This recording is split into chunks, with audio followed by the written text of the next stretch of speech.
we have Grace MacDonald.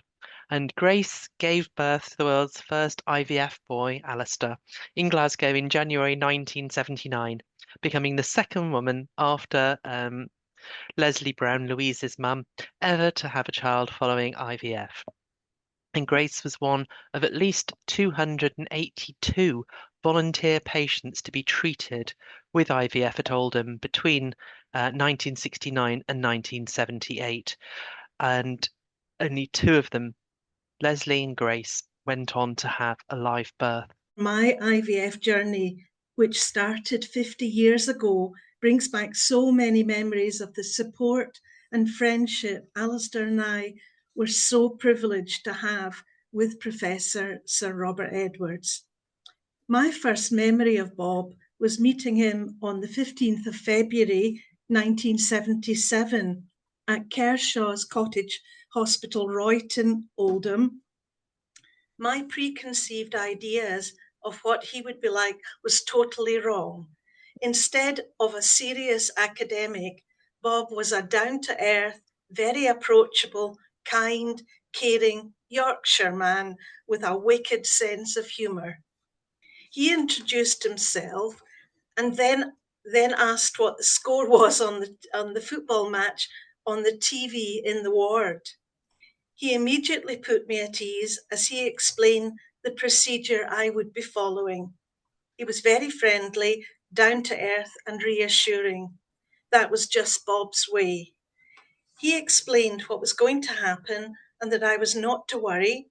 He explained about the blood tests, hormone injections, and collection of all urine for a 24-hour period. This went on every day as an outpatient until the 22nd of February, when I was admitted to Kershaw's as a patient. My first attempt of IVF was not successful, and it was Bob who let me know. He was so compassionate and supportive when he said, "Unfortunately, this time has not been successful, but that doesn't mean you can't try again." I went home on the 8th of March 1977. I returned to Kershaw's on the 18th of May 1978, along with most of the ladies I had befriended the year before, and it was Bob who put me at ease again. I was so pleased when Bob told me there was not going to be any hormone treatment. I asked him if I would be given the Pergonal hormone treatment I was given in 77, which made me quite unwell. But he reassured me that this time it would be very natural. I asked him how that was possible, and he explained that blood tests would be done every few hours, plus urine tests until ovulation time. An immunological luteinizing hormone test kit would be used. That's an LH kit.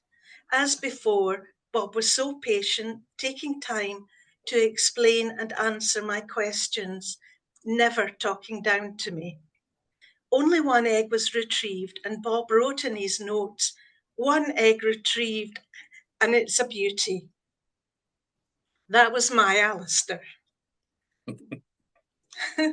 Both Bob and Jean Purdy kept me informed about the egg's development and did their best to reassure me.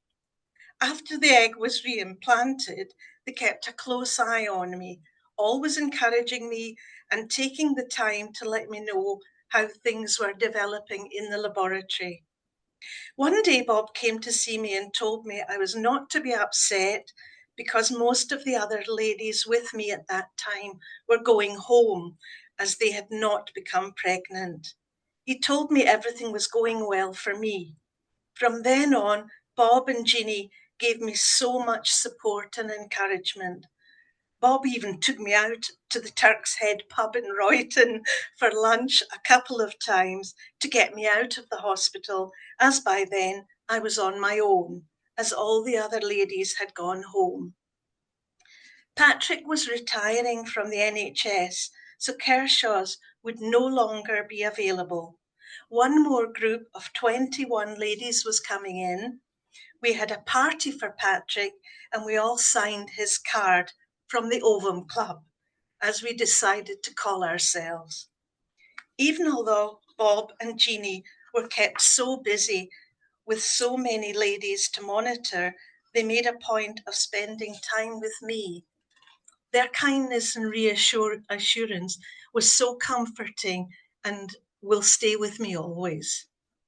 During my pregnancy back in Scotland, Bob kept in touch by phone and was always so caring and kept my spirits up when I did have a couple of worrying events.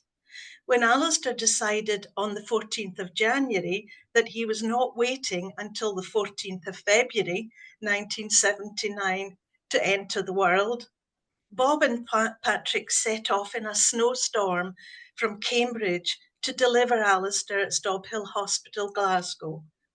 They arrived 1 hour after his birth, but both were so proud and happy.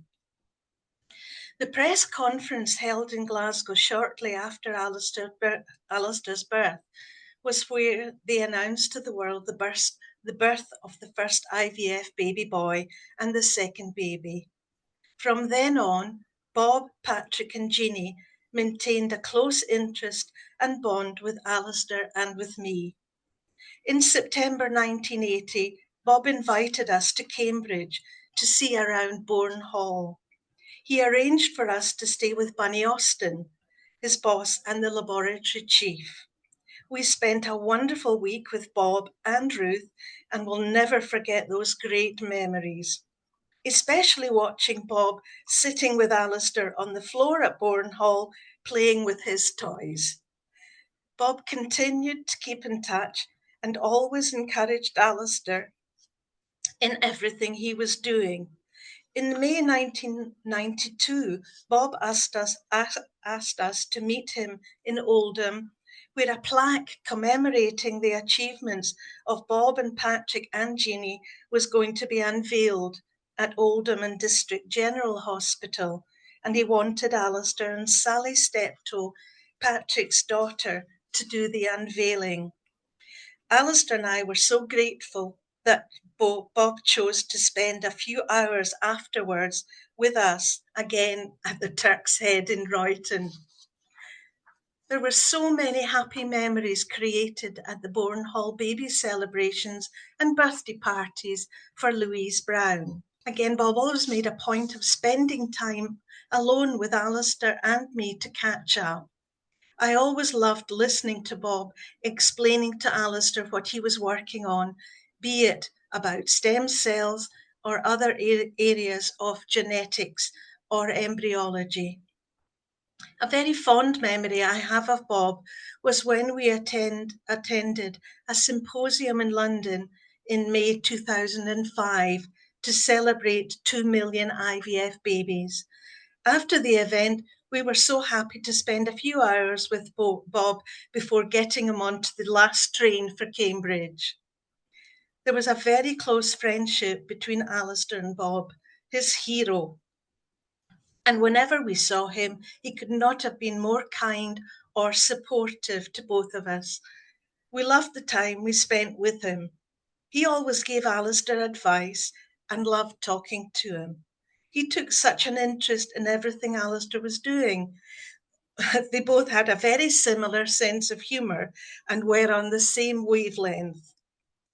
Without the dedication, determination and skills of Bob Edwards, Patrick Steptoe and Jean Purdy and the team they brought together, there would not be the over 12 million very loved and very wanted babies in the world today, and the consequent developments IVF has made possible. I feel very privileged to have known Bob and so grateful for his support, his advice, his friendship, his kindness, empathy, and understanding. He was a man I trusted implicitly, admired greatly, was in awe of, and I owe him for the greatest gift anyone could have given me, my son.